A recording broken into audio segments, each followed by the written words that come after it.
you know, I think about my particular passion for fishing. I've just always been a passionate angler.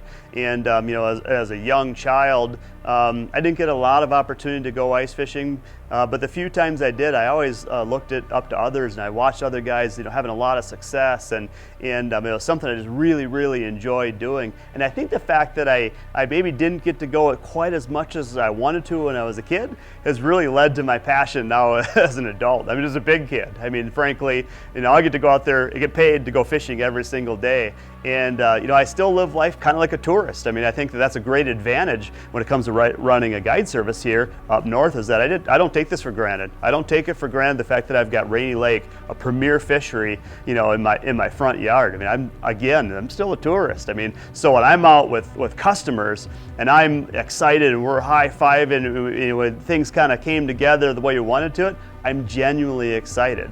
And I don't think you can really fake passion. You got to really want it. And that can be complicated sometimes when people turn a passion into a business. But I'm still a tourist at heart. And when I'm out there and if I land a big fish or a customer lands a big fish, I'm genuinely excited.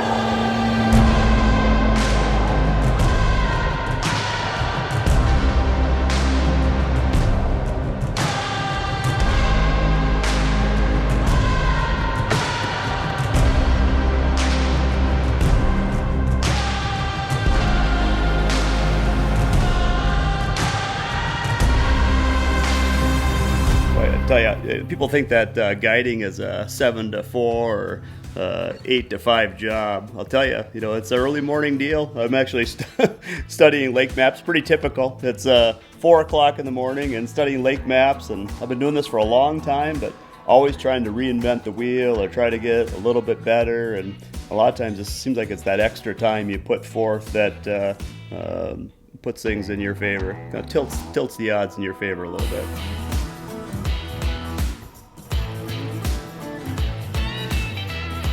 Kind of a day in the life of a fishing guide, RainyDaze guide service up here on Rainy Lake.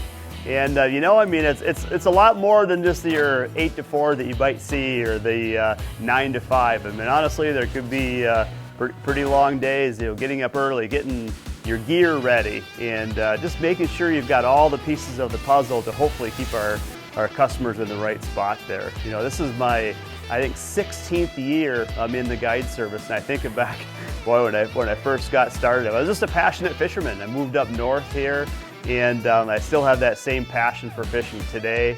Obviously, things have changed over the years. The guide service has grown, but boy, it's still the same deal. You know, trying to get all your stuff ready so you can get out there. You drill an 8-inch hole over 227,000 acres of water, and trying to keep your customers really in the best opportunity for success.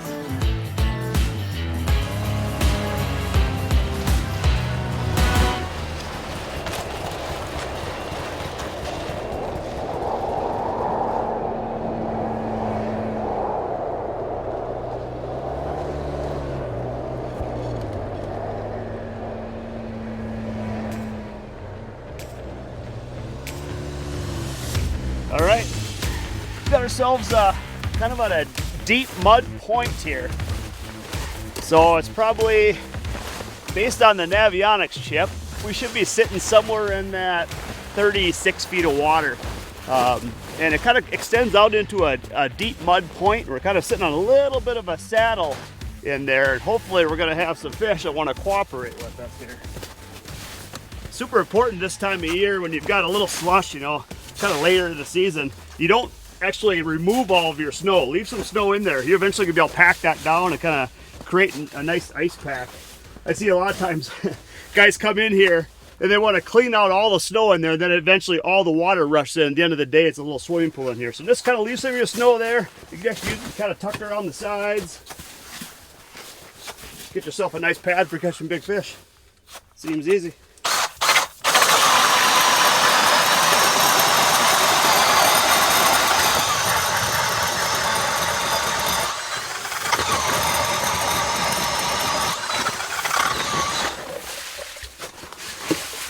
I'm kind of a stickler for straight holes. You know, when you got a lot of ice like this, you see a lot of times guys will drill at a kind of a funny angle. I don't know what it is. I like that it can be straight up and down. Maybe that's so if I lose fish, I can at least see them. If it's at an angle, you can never see them. So, because then they still count.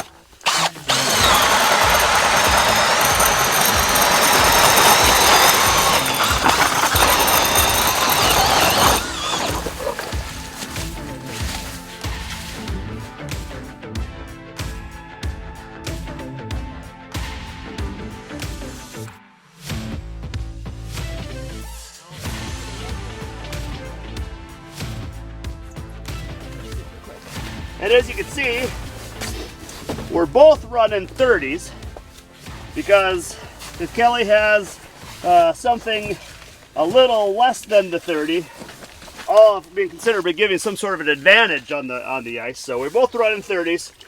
It is a little competitive, right, hon? We are. Are you in or not? I'm getting my hole cleared first. I'm gonna go put some of my slush down here. Well, I actually threw some extra slush in yours. I think you did. You should be fine. Here's your middle here. Hey! It should be fine. It should be fine. Go ahead and grab it. It's just outside there, hon. God, that's a good fish, Hurry up, too. grab me the luckiest one on These that one? pile. You got one sitting right there. I actually did get Oh, you did? Yeah. I thought you were joking. Do you want me to get it out there farther for you, or you're fine? Jeepers. Here you are.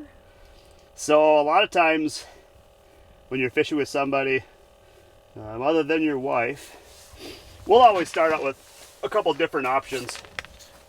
So we got Kelly has the pinhead minnow, and a good color for us, it's going to be that blue and silver. It's a really good pattern for us.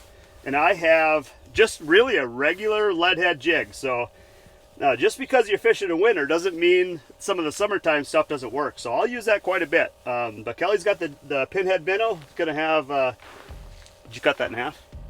Nope. Okay. I'm going for the hungry one. She's going for the hungry. She's doing her own thing. I've got a good fish sitting down here suspended. It's I'm down in about 36 feet of water, so it's a painfully long drop to him. You know, when you're walleye fishing, I've been doing a lot of crappie fishing, and when you're walleye fishing, especially this time of year, it's just so much different. You got to sit on, you know, good pieces of structure, and sometimes you got to kind of wait for those fish to come in, especially when we're fishing structure. So a lot of times guys are fishing big flats. Well, if you're fishing a big flat, they can kind of mindlessly roam anywhere there. And, you know, then, you know, sometimes drilling multiple holes and trying to stay real active and getting on top of a good fish is key. In this case, we're fishing on such a micro piece of structure. We're on the best piece of structure here. So you almost got to sit down, you know, on that structure and kind of hopefully get those fish to come in. Oh, here comes a fish right here. That's a big fish too. There he is. Well, that's kind of ideal. We're just kind of, you want to pull that transmission run? We're just kind of getting set up here, and we're on kind of a deep underwater point, and we literally dropped down, and right away we had some fish on the screen. That's 15 seconds into the program there, folks. Pretty good fish too. Look at that dark fish. Look at that dark fish nice right there. Well, that's a sign that it might be a pretty good day right there. Oh. We are literally a minute into the spot here. Number one walleye, end of March. I'm not sure why everybody is not walleye fishing right now. There's like nobody on the lake. But what I was trying to say is that the goal today is going to fish a deep underwater point, a mud point, something I haven't fished a lot during the season. My hope is that these fish haven't seen anything, and they're definitely starting to pack up a little bit kind of this time of year. So, you know, it's a 17.5-inch fish, nice fish. I think we'll let him go. That's a good start. That's a good start. I mean, I don't know. I mean, what more do you need to know? You got to be fishing on Rainy Lake right now. Don't be on the couch. March fishing, baby. You know, I think when you head out into the lake, I mean, you got this plan in your head that, okay, we're going to sit on this spot, and hopefully, you know, those fish are moving in that area. And there's something about when it kind of comes together, and you pick out this spot when you're sitting on the couch, and then you go out and you drill the holes, you flip your house up, and then you put your Vexilar down, and then boom, there's fish down there, and you get that first one. It takes all the pressure off. Like I always say, like in hockey, like, you know, if you're behind in hockey, it's really tough to score. But if you're up a few goals, I mean, you stop squeezing the stick and things are going well. And honestly, that's kind of the way it went for us. We got down on fish, we saw fish bit, and boy, it's a lot of fun from there. You know, it's just, you're playing with the lead, and when the fish do what you want them to, everybody's a good fishing game. This is Kelly's biggest one of the day. Nice work, hon. Nice work. Pad the numbers. One thing I feel like I'm really fortunate to have is that Kelly and I really enjoy this together. Honestly, our life revolves around Rainy Lake. It revolves around fishing. It revolves around you know, RainyDaze guide service and sponsor work with people that are really trying to build up the sport of fishing. So I feel real lucky that, you know, Kelly and I, we talk about fishing all the time. That's what we do. We enjoy the outdoors, and it's not just fishing, honestly. We love the outdoors. So I mean, whether that be in the fall, hunting, or whether it be ice fishing, or whether it be spring fishing or summer fishing, whether we're in the Caribbean, we're thinking about fishing again. So, you know, it's just, it's so nice to be able to share that passion with somebody that you live with. I mean, because honestly, it's just a huge part of our life. Dang it. Fish on! Fish on! That's what we're talking about. That's what we're talking about. Cooperating walleyes. Wow, wow. Ah, nice. Look at there. Look at there. See, Kelly? There's fish down there. That's what they look like. There's fish down there. Came in really aggressive, honestly. That is like the perfect 16-inch shore luncher. He's gonna come right over here. Right over there. He came in really aggressively, honestly.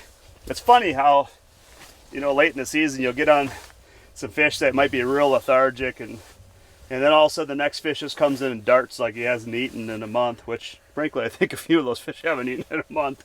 But you know, you get on the right fish. We've got fish down there. This spot is holding some fish, and we had some pretty darn good marks. I think we're gonna catch another one,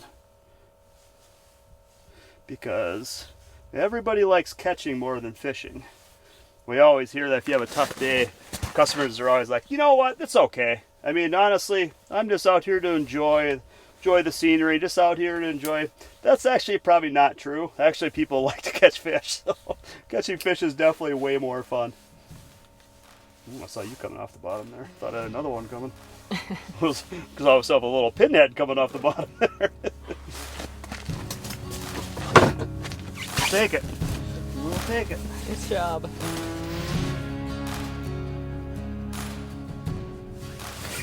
There you go. Woo! There you go. There you go. Take your time. Get your money's worth out of them. Let's help people get their money's worth out of them. Fun little head shakes. Right kind. Right kind. It's hard to get them up the Take your time. Take your time. Oh, nice, nice, nice. There. That's all I right. wanted a lot of a pinhead minnow right there. This is all Kelly uses.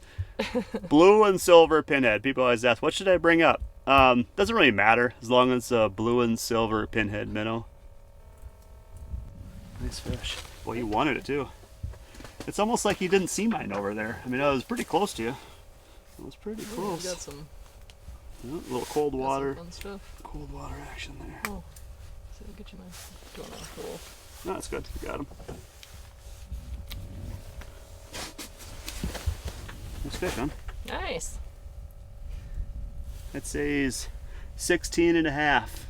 You know what that means? It's a little bigger than yours. I think we gotta measure. Get the I can tell right now he's not as smart, that's for sure. You can go with this little buddy over here.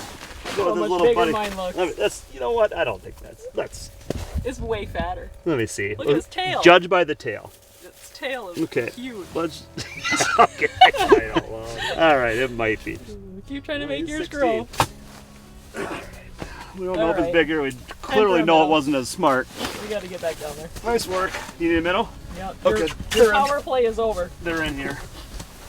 Okay. So we've run a lot of ice fishing guide trips, obviously, and guys a lot of times will message ahead of the trip and check with their captains on what to bring up. And I will tell you that a lot of times people bring too big a tackle. Now, even though we're at towards the end of the season, honestly, I'll run a lot of 1/8 ounce tackle. So it's if that might save you when you're picking out your tackle, you know, we don't need great big tackle. You know, I mean, for me, like honestly, an 1/8 ounce size is the right size when it comes to fishing Rainy Lake walleyes. Whether that's the pinhead minnow, whether even like a tikka minnow. Honestly, sometimes that smaller stuff will work. You know, I mean, early in the year, if they're super aggressive, they're coming off of fall, you know, go ahead and use some bigger baits, be a little more aggressive. But honestly, once you get into the season or late in the season, sometimes that smaller bait's going to be more effective for you. Oh yeah, race it up hot. He's coming in hot. Oh, you're in the transducer. Oh, it was the right spin. It was the right spin. Well. There's Kelly's. And there's mine. Hey, so that's my other one. I think that. See, just goes to show you, catch them big and small. You know what? The future is bright. I sometimes think about fishing and how honestly it's kind of shaped my life. You know, a lot of times when people book a trip or what have you, they think about, you know, the catch rates or the potential giant Rainy Lake walleye they could catch. And I think of like fun. I mean, honestly, that's my number one goal. When you come up here, I want you to have fun. I want you to be happy. I want you to enjoy your time, you know, up here with us, with our captains on Rainy Lake, out in Voyageurs National Park. That's my number one goal when you come up here. And honestly, that's my number one goal why I actually started the guide service, because I want to be out there. I want to be out there fishing, and I want to be having fun. If we get that big Rainy Lake walleye, that's a plus. Look at there. That's obviously not what you're using. That is not my middle. Look at there. I mean, that's pretty impressive. You catch a fish and gain, so that must be what he's eating down there, huh? No, you should try it. I think he's eating a lot bigger bait than I'm using. Yeah, right? Nice. Nice work. Nice work. Wow. They might have to put him over there with his buddies. Put him over there with his buddies. Nice work, huh? That's what you're going to want another minnow, huh?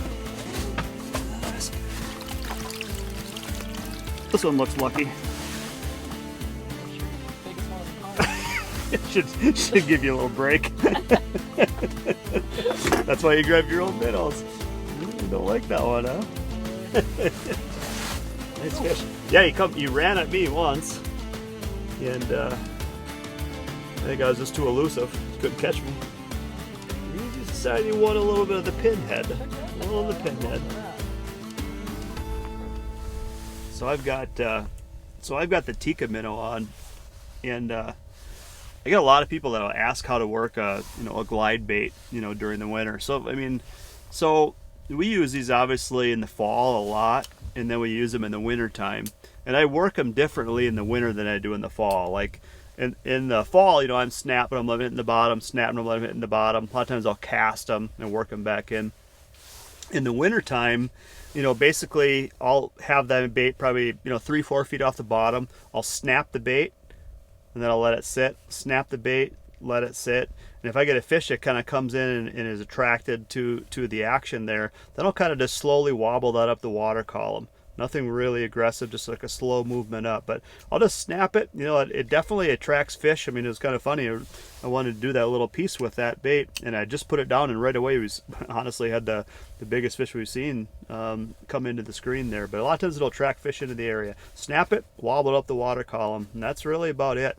And I'm using a smaller one too. So, you know, I use basically the biggest Tika minnow we have in the open water season. But when it comes to winter, like a lot of times I'll use, you know, a pretty small one like this one. This is the 1/8 ounce size. I'll use it for crappies, and I'll use it for walleyes. And you know, I don't tip it either. A lot of times people ask if you tip the bait. You know, I know some people do. I don't. I mean, I just fish it plain. Really a good bait. A lot of times, generally speaking, I'm going to like to have a little bit longer fishing rod. So just something that can kind of load up a bigger fish, absorb those, you know, aggressive head shakes. So I'm looking at typically, you know, a 32 to 38 inch rod, you know, medium light to, you know, more of a medium action. You know, I found over the years that, you know, a little heavier rod, a little more power in your rod, definitely increases your hooking percentage and landing percentage. You know, you got to remember in the summertime you're fishing a 6-7 foot rod, and you can rip a hook set and come out of your tennis shoes. Now you're fishing a smaller rod. Definitely a tougher environment there. You still got that same fish though. You still have to drive that barb into that fish. So for me, a little bit longer rod, and then I'm using, you know, basically a 10-pound braid.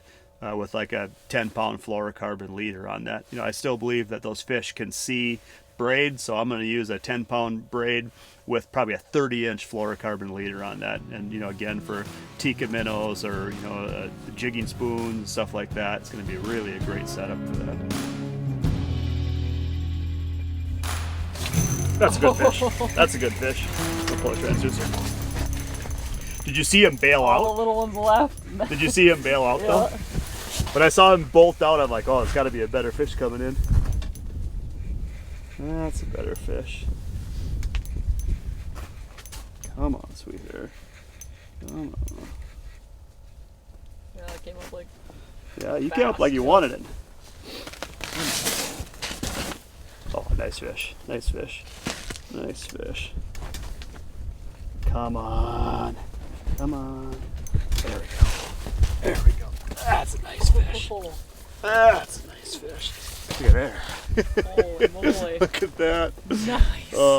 What's so nice about Rainy Lake is that, you know, you have, it takes us a little while to kind of ice up, you know, I mean, so a lot of times you'll see the guys on red, they're kind of getting out and early in the season. A lot of times it takes an extra couple of weeks for us to kind of form our ice, but here we are, now we're in March, and honestly, we're able to fish these fish into that late March and even early April time frame. So I mean, it's just awesome, the extended ice fishing opportunity we have, still catching walleyes in March going into actually April time frame. So awesome. What a great fish. Yeah, what nice a great one. fish. Good job, man. And a great attitude too. He loved it. Nice. Good job, man. That's what we're doing. That's what we're doing.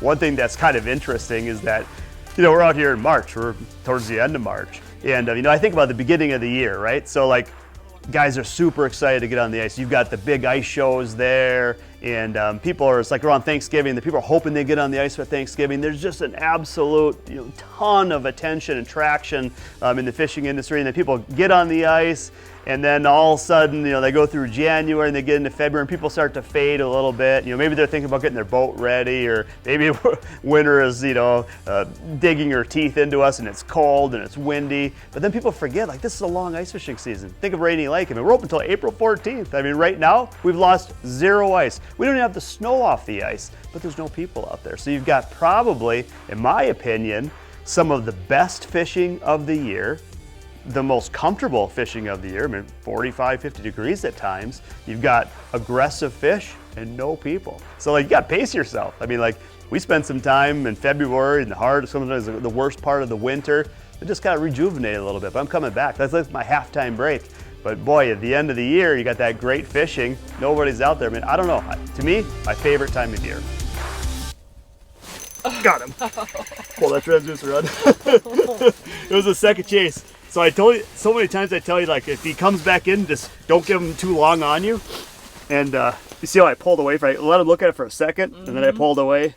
This fish hit probably, jeepers, 12 feet off the bottom. And he raced way up, way up. Come on. Oh, that's a good fish. I got a back rod. That's a good fish.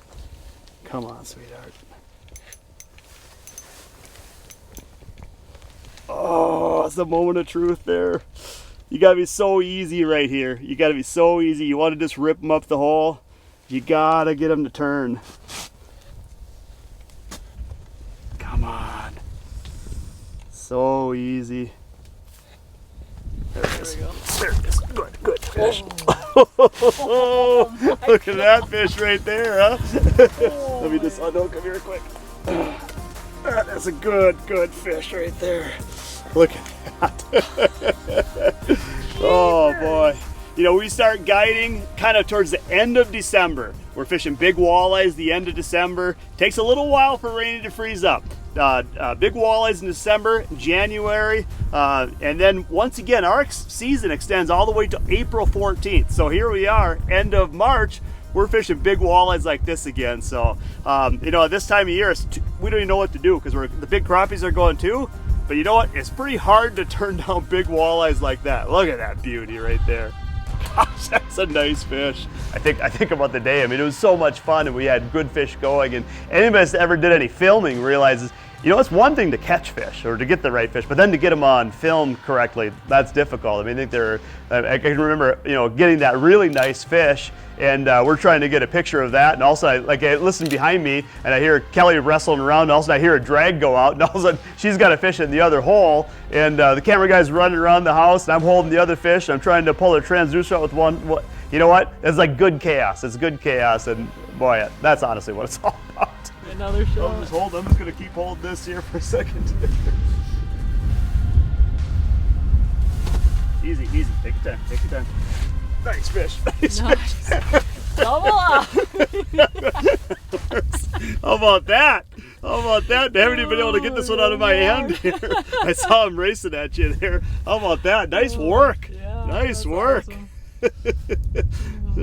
Hold your picture. You know what? This is a great double shot because I think yours is actually a little bit smaller, but this is a great double shot time here. in your life. How about that? That's Rainy Lake right there, baby. That's why you come here. There's nobody on the lake right now. Yeah. Everybody's fired up about the first ice. Everybody bails out, and you've got this here. How can you not be out here fishing right now? Look at that. That's awesome. Nice fish, hon. Nice fish. That's awesome. That's fishing right there. That's why you come. That's why you come.